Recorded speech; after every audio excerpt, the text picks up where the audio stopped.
everyone. My name is Gabriel Tyson M. Chua, your sports organizer for today. Traditional Filipino games or indigenous games in the Philippines or Tagalog, laro ng lahi, are games that are played across multiple generations, usually using native materials or instruments.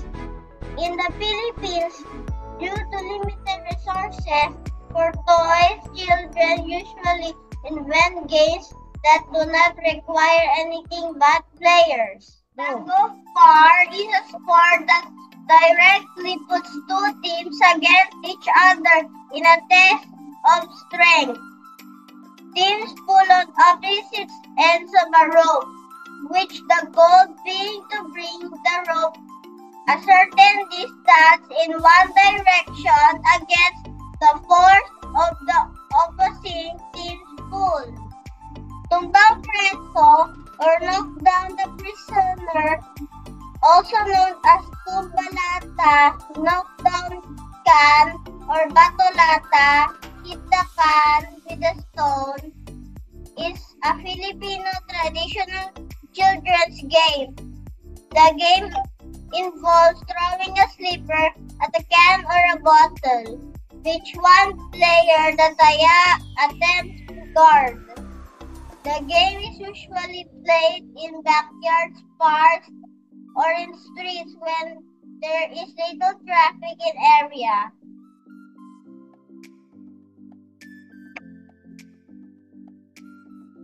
Patintero is played on a rectangular grid drawn into the ground.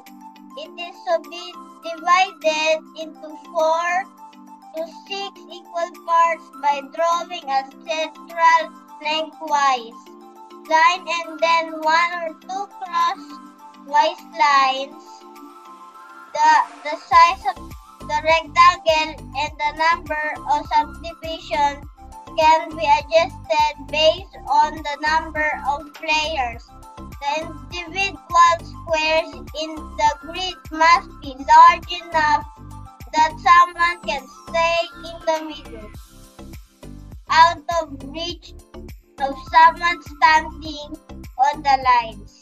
The objective of the game is to cross the rectangle back and forth.